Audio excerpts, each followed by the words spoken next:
Hermanos de distintos terruños, hijos del mismo descalabro que el neoliberalismo asestó al país. Con el cuento como instrumento, sabe dar batalla cultural, allí donde lo encuentren las palabras y los hechos. Hoy habla de calidez Fabio Martínez.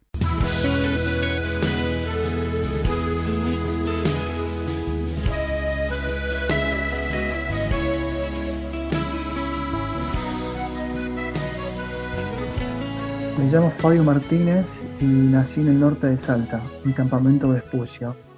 Toda mi infancia y adolescencia la pasé en Tartagal. Me vine a Córdoba a fines de los años 90 a estudiar, justo cuando mi pueblo, cuando mi ciudad sufría las peores consecuencias del neoliberalismo menemista. En el 2010 publiqué mi primer libro, Despiértame cuando sea de noche. En el 2012 sacamos Los pibes suicidas, una novela que habla justamente de aquella época, de aquellos años. En el 2013 la provincia de Salta me otorgó el primer premio con el libro Dioses del Fuego, que después lo reedité con Nudistas también. El año pasado sacamos con Borde Perdido el grupo antipop del norte argentino. Y este año en Cafayate, Cala Ediciones y también en San Juan, Color Ciego Ediciones, me publicaron un mismo libro con cuentos viejos y nuevos, que se llama En el Día de la Primavera.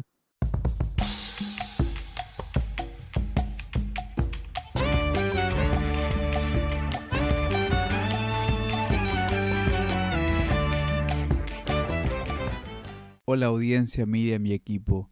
Noviembre continúa su marcha y habla de calidez, comienza a pedir pista de este largo año de vuelo, pandemia y palabras. Se viene el cierre de ciclo y queremos aprovecharlo a tope, dándonos tremendos gustos en este encuentro con el cuento y la poesía. Hoy recibimos a Fabio Martínez, un señor cuentista que reside en nuestra ciudad y que además de su labor con las letras es un militante y gestor cultural tremendamente necesario en estos tiempos convulsionados. Le escuchamos.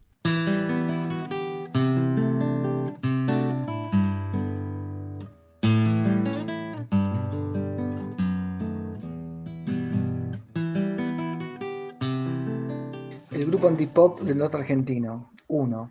Me llamo Miguel Luis Martínez. Mi madre eligió ese nombre porque siempre amó con locura a Luis Miguel. Desde que estaba en la panza, ella me cantaba sus canciones una y otra vez y la voz del Rey Sol era lo único que la sacaba de la depresión que cargaba. Mi padre se había ido apenas supo del embarazo. Entonces mamá cantaba para no llorar y al nacer me puso ese nombre. Aunque no lo crean y resulte algo extraño, soy muy parecido a Luis Miguel. El mismo color de ojos y cabello, la piel trigueña, la cara redonda y ese pequeño espacio entre los dientes de adelante. En mi niñez, mamá me dejaba el pelo largo y en el barrio y en la escuela me llamaban Mickey. Algunas maestras hacían bromas, me pedían que me sacara el guardapolvo, que pusiera pose de estrellas, y se sacaban fotos conmigo para luego presumir de que habían conocido al pequeño Luis Miguel en persona. Hasta me invitaron a un programa de radio, el que más se escuchaba en la ciudad, pero fui un fracaso. El locutor me pedía que cantara o por lo menos que hablara como Luismi, pero yo no tenía ni idea, así que me quedé en silencio. Lo único que repetía el locutor era, si lo pudieran ver, si lo pudieran ver, 2 gotas de agua. En el último año de primaria, mamá blanqueó su relación con un tipo que llegó con una empresa petrolera, y lo que empezó como algo casual, sin compromiso, se volvió serio. Por una parte fue un alivio. De golpe me encontré con más libertad para hacer lo que quisiera, como jugar al fútbol hasta altas horas de la noche, andar en bici, ir al río con amigos y tirarnos por las bajadas que tenía, volver a casa con la ropa mojada. Ahora que lo recuerdo, puedo decir que ese año, el del 7º grado, fue uno de los mejores que viví. Dejé de preguntarle a mamá por mi padre y además el Rey Sol creció. Se le enruló el cabello y yo seguía con el pelo largo y lacio. Ese verano pasaron muchas cosas. Sergio Luis, como se llama la pareja de mamá, alquiló una casa amplia y luminosa en el centro y nos mudamos. Mamá quedó embarazada y ellos decidieron que dejara mi escuela pública y me inscribieron en un colegio, el más caro. Me explicaron que era lo mejor para mí, por los paros y el futuro. De la noche a la mañana me encontré lejos del barrio, las calles de tierra, el potrero, el negro Paz, mi mejor amigo, y las señoras que tomaban mate en la vereda y me saludaban al pasar y al volver con un largo adiós y una sonrisa inmensa. El primer día de clases fue un horror. Yo tenía el pelo largo, hasta los hombros, y me encantaba jugar al fútbol, correr y sentir que el cabello me rebotaba en la nuca. Usaba una vincha y en la canchita del barrio me decían el pájaro, como a Canigia. Amaba ese apodo, pero ese día, en el colegio, no me dejaron pasar. La madre superiora y la directora nos detuvieron en la puerta. Estábamos con mamá. Los chicos y chicas ya estaban formados por curso, de un lado lo más pequeño y lo más grande del otro. Lo único que los diferenciaba era la altura y la contextura física. Si uno lo miraba de lejos, el uniforme, de alguna manera, los volvía idénticos. Su hijo no puede ingresar de esta manera, dijo la madre superiora. Mamá, que siempre parecía estar en otro mundo, abrió grande los ojos y preguntó, ¿por qué? ¿Pagamos la inscripción y la cuota? El pelo, dijo la directora, y para hacerse la graciosa agregó, ¿o quieres formar en la fila de las chicas? Ah, me dio una bronca. Si hubiera sido más valiente le hubiera dicho algo por lo menos. En cambio dimos media vuelta y nos fuimos, calladitos, como si hubiéramos robado algo y nos descubrieran. Esa misma mañana fuimos a la peluquería. Tuvimos que esperar como 2 horas hasta que llegó Tatín, el peluquero de mamá. Entramos y Tatín prendió las luces y me puso la bata. Bien cortito, así no tengo problemas, dijo mamá. Tatín me tocaba el pelo y a cada rato decía, qué lindo, qué fuerte este cabello, qué lástima. Tatín me cortó 3 dedos. Parecía Cristóbal Colón. Pero mamá insistió. Bien corto, ordenó, y se acarició la panza que ni se le notaba. Sacó la máquina y me pasó la 2. Escuché el ruido del pequeño motor y la sentí a un costado de la cabeza. Los mechones rubios cayeron al suelo. Tatín cortó al medio con tijera. Los azulejos se llenaron de mechones dorados. Con gel me levantó el pelo y me miré al espejo. Tenía el mismo corte que le hacen a Luis Miguel en La Incondicional. Y juro, por mi madre, que sigue vivita y rezando el rosario cada tarde, que nunca, pero nunca estuve tan parecido. La asombrosa Laguna del Cielo, novela inédita que este año ganó el primer premio en el concurso provincial de Salta en la categoría Infanto Juvenil y que en diciembre va a ser editada. Nota de autor. 1. Esta es la historia de la capitana y lo desesperado del río. Me la contaron la última vez que fui a Tartagal. Se enteraron de que era escritor. Estuvieron en la presentación de mi libro y me compraron uno entre los 4. Me esperaron hasta que se fue el último invitado y me dijeron que tenían una historia para contarme. En la vereda del salón, como si fuéramos niños, nos sentamos en el cordón y ella y ellos hablaron. La capitana, Jota, el Toba y Rudy Pala me narraron la historia más extraordinaria que escuché en mi vida. Era difícil de creer, pero tenía tantos detalles que parecía verdadera. Además pensé, así son las historias extraordinarias. Me preguntaron si la podría escribir. Prometí que lo iba a hacer, pero que me tomaría mi licencia. Ellos se rieron y aceptaron el trato. Acá está la historia. Hice lo mejor que pude. Para la capitana, Jota, el Toba, Rudy Pala y su sentido de la aventura. 1. A los 12 años, la capitana y los desesperados del río vieron por primera vez a una persona a punto de morir. La capitana ya había visto a un hombre muerto. Era su tío Pedernera, el hermano de la madre.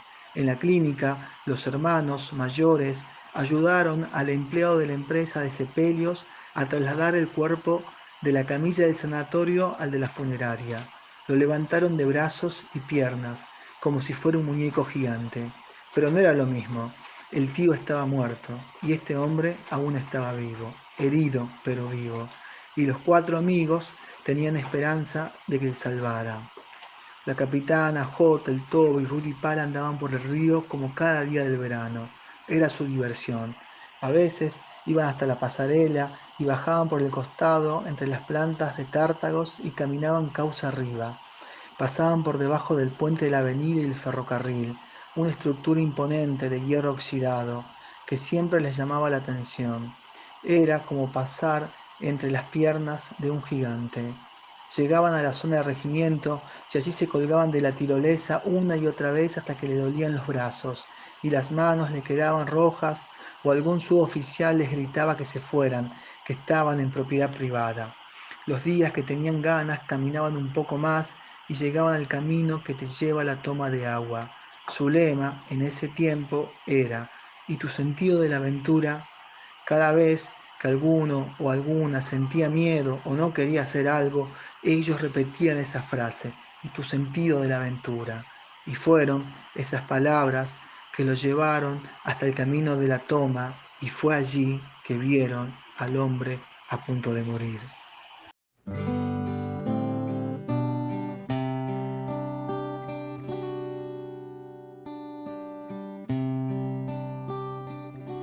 Ahora voy a leer uno de los cuentos que está en el último libro que sacó Color Ciego Ediciones y Cala Ediciones, cada uno en su lugar, uno en Cafayate y el otro en San Juan. Y es un cuento cortito que se llama El pibe que amaba a Lisa Hayes. Me enamoré de Lisa Hayes a los 13 años. Además de esos ojos enormes color miel y ese flequillo que le cubría parte de la frente, su tenacidad al frente del SDF-1 me parecía increíble. Odiaba a Lin Min May y esas canciones que cantaban me parecían demasiado melosas y aburridas. No podía entender cómo Rick Hunter la prefería a ella antes que a Lisa.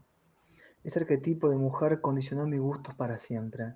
A partir de ese momento busqué chicas que se parecieran a Lisa Hayes. Me fue mal. ¿Quién tiene así de grande los ojos y comanda una nave espacial? Nadie. Por mucho tiempo permanecí solo. Mis compañeros de la escuela me decían el pibe raro. Me pegaban con la regla en la nuca, me daban chiglos en la cantina, y cuando me daba vuelta se hacían los que miraban hacia otro lado y se aguantaban la risa.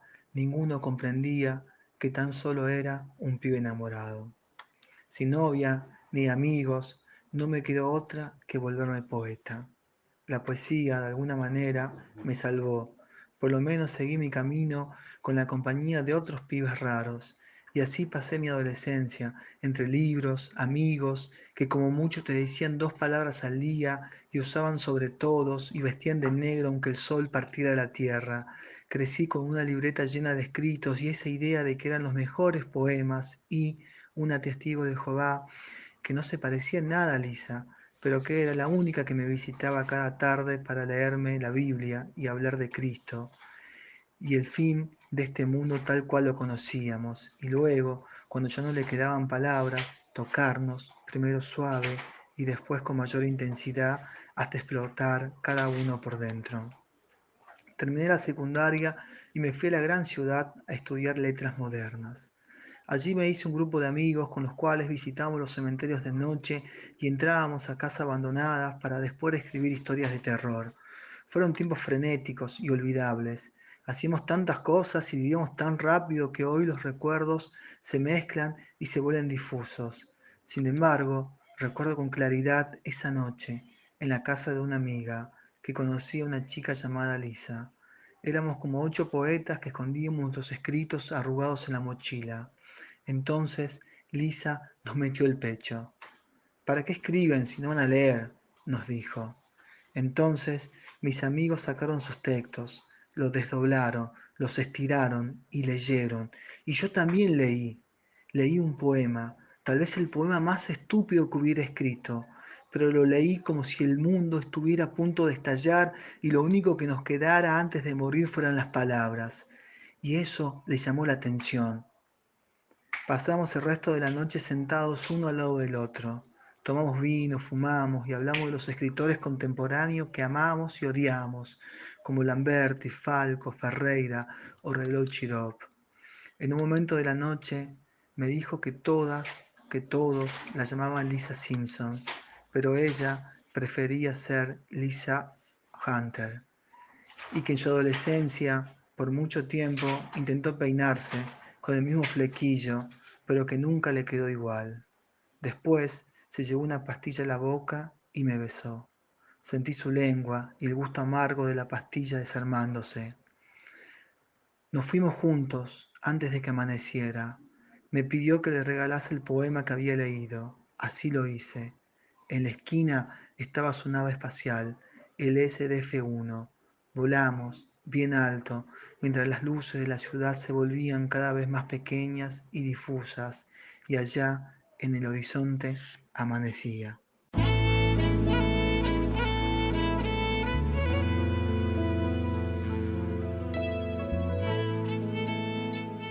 Respiro algo familiar en Martínez, respiro lo popular, marcas de las cuales no me puedo evadir.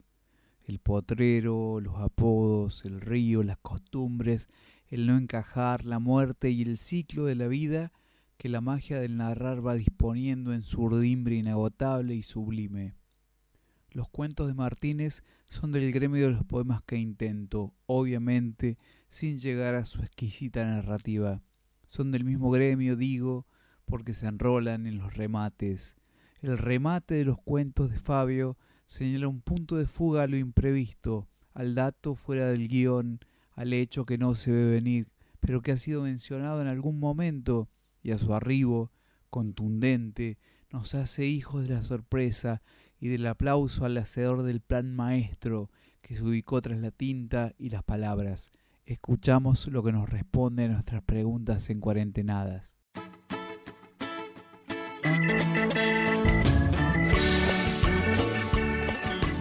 Fabio, ¿qué te convocó de esta experiencia estética llamada literatura? Que me preguntan cómo empecé a escribir, respondo algo diferente. En un momento siempre decía que bueno, que tenía cosas adentro mío y que necesitaba de alguna manera sacarlas. Pero que en cierta medida es verdad, tenía muchas cosas dentro mío y necesitaba sacarlas. Pero también creo que la literatura me llamó a partir de la oralidad. Yo crecí con mi madre contándome siempre historias y de alguna manera también ese fue como un inicio, ese fue un llamado, cómo contar historias. En mi familia, mi madre era una gran contadora de historia, mi padre también, más del lado del humor, y yo creo que mis hermanos también cuentan muy bien la historia. Lo que sucede es que, bueno, yo decidí ser escritor y tal vez ellos decidieron ser otras cosas. ¿El aprendizaje de la literatura es un impedimento para escribir? No estoy de acuerdo de que el aprendizaje de la literatura es un impedimento para escribir. Eh, Me parece que por mucho tiempo se dijo de que, bueno, y letras también de alguna manera lo bajaba línea, de que si uno quería escribir letras no era el lugar correcto. Sin embargo, creo que cambió, eso cambió, ya hace mucho que cambió y cada vez están saliendo más escritores de letras, eso me parece que, y me parece que letras te sirve para escribir. Yo cuento mi experiencia. Yo como tallerista, por ejemplo, últimamente he tenido muchos y muchas alumnas de letra y lo que yo veo es que al principio le cuesta, como a todos, pero es muy rápido cómo ellos pueden apropiar ciertos conceptos para poder después contar un cuento. Y en mi caso, que yo este año empecé a estudiar letras, me di cuenta de que yo digo muchas cosas, digo muchísimas cosas que tienen que ver con la literatura y que tal vez la sabía de una manera, digamos, como muy coloquial, Y ahora en letras me di cuenta que todo tiene de alguna manera un inicio teórico. Eso me parece. Yo siempre digo que escribir, digamos, uno siempre escribe para el otro, que el otro es muy importante en la literatura y me pongo a pensar, ¿viste? Que bueno, que en letra nosotros estudiamos eh, la teoría de la recepción, donde el receptor completa la obra, entonces eso me parece que es como muy interesante. Y para mí no, para mí la verdad que es más, digamos, creo que el aprendizaje de la literatura te, te potencia, eso me parece. Es cierto que si uno también se lo toma como muy a pecho, puede ser contraproducente. Es decir, puede ser, digamos, esa voz que está ahí en tu conciencia, donde te dice, ya todo está escrito, ya todo se contó mejor que vos. Pero bueno, pero me parece también que uno escribe eh, porque no puede dejar de hacerlo. Así que en ese sentido, bueno, yo no estoy de acuerdo de que el aprendizaje de la literatura sea un impedimento para escribir. ¿Cómo es esta magia de contar historias?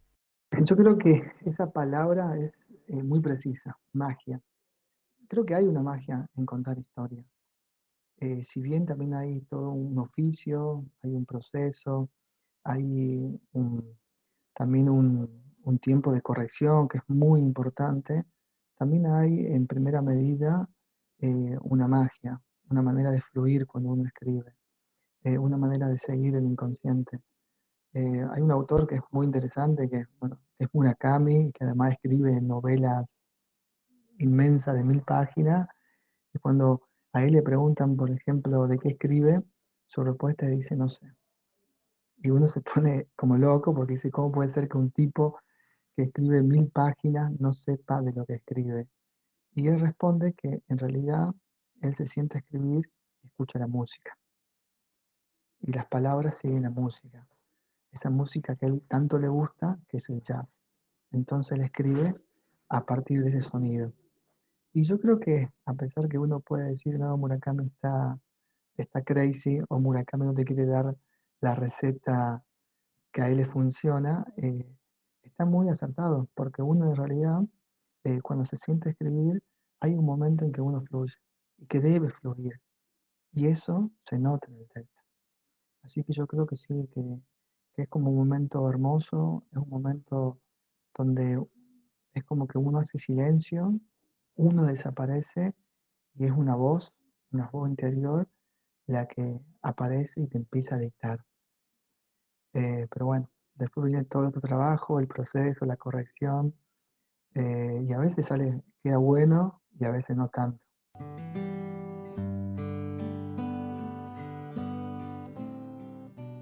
Dictás talleres de escritura. ¿Cómo te llevas con la docencia?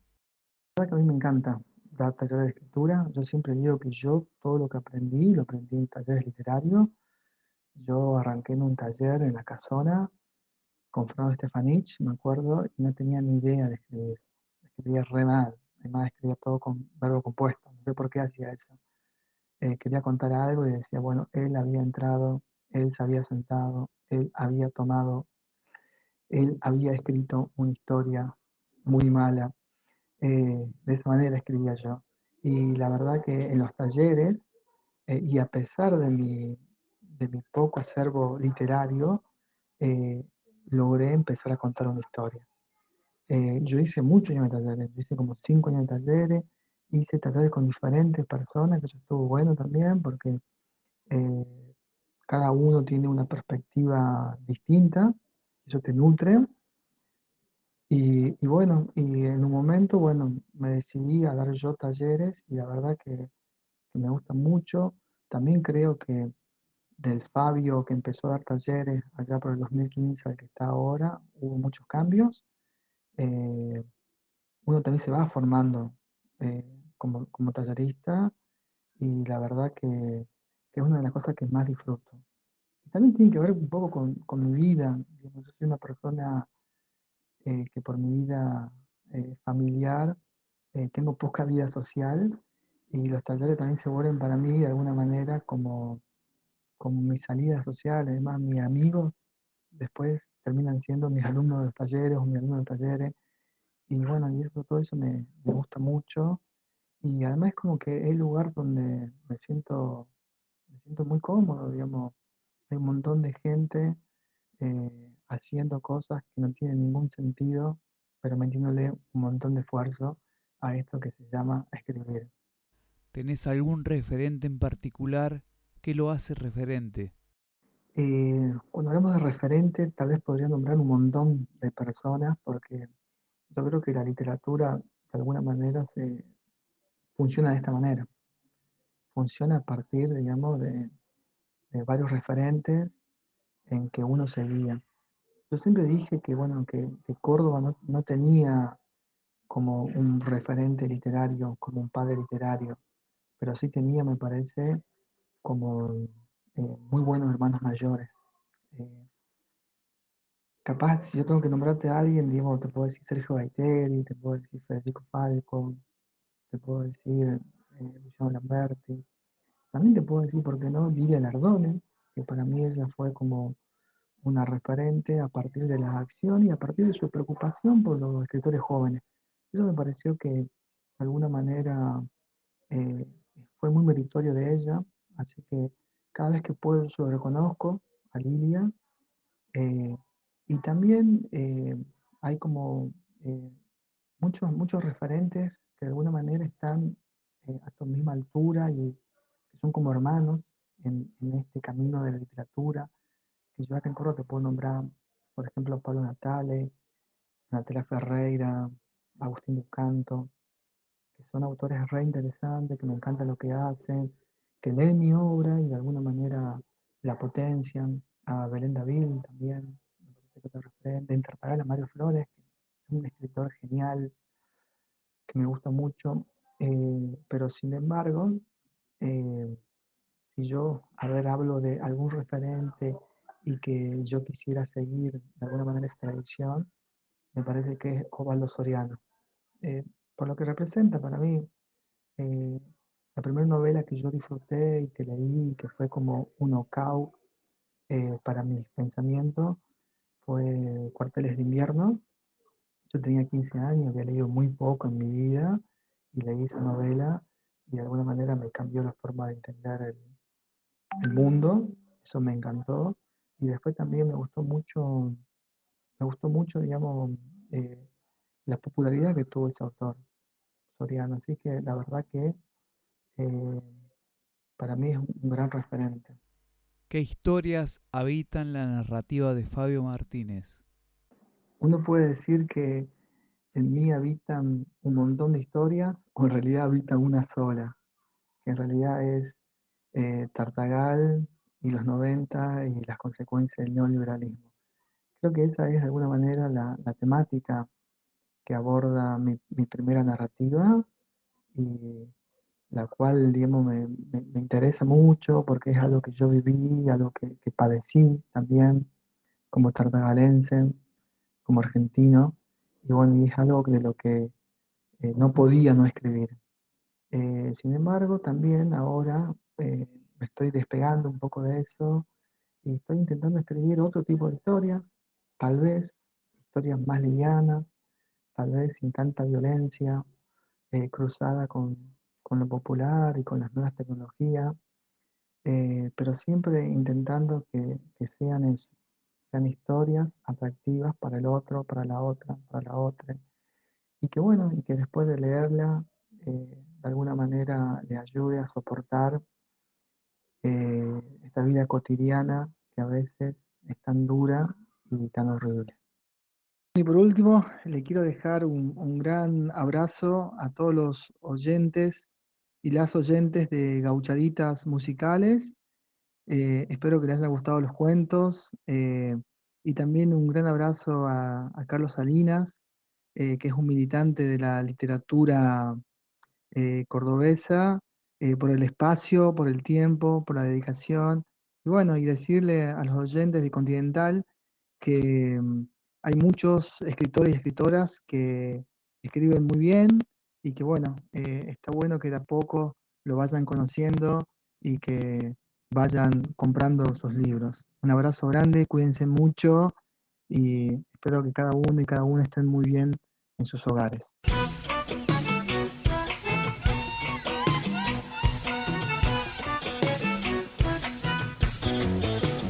Un contador de historias que propone a tiempo completo y sin respiros, un formador y un docente concienzudo, un escritor que en su vida toma postura y brega porque la batalla cultural se brinde en todos los frentes, un dador de juego que abre la cancha para que nobles escritores hagan su gambeta más lograda en el fulbito de los días.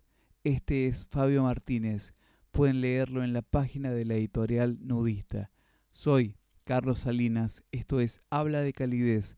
Nos despedimos hasta el próximo episodio con DLG, Temón de Fito Páez en la voz de Elena Roger, sabiendo que el envión de la mano, armada con una lapicera, sobre la extensión de una hoja en blanco, es la tormenta perfecta para decir y decirnos. Y se abrirá todo el cielo.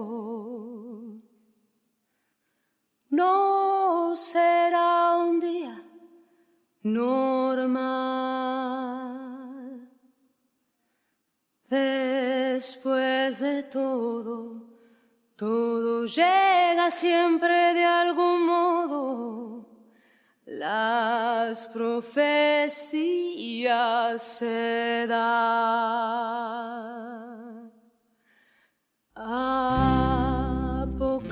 Apocalipsis de abajo,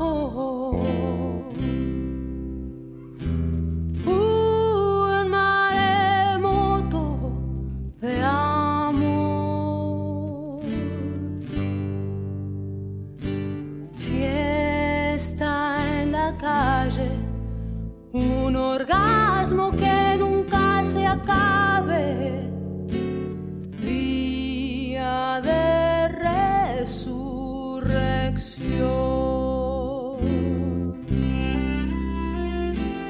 Y será un fuego, un pantallazo, un rayo de luz conmovedor, una tormenta, una música infinita.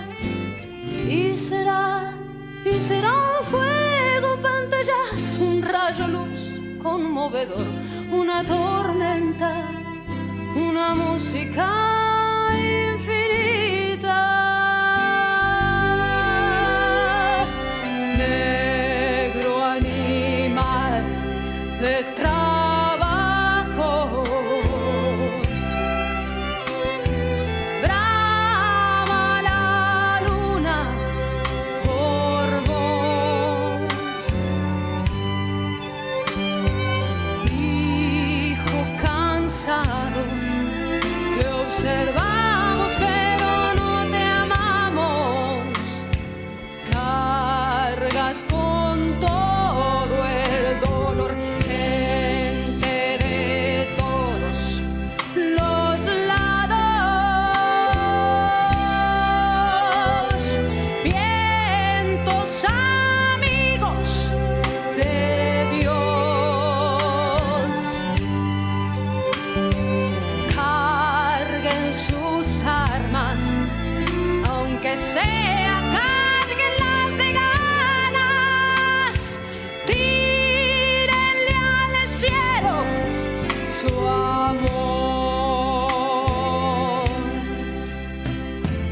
Y será un fuego, un pantallazo, un rayo de luz conmovedor, una tormenta, una música infinita.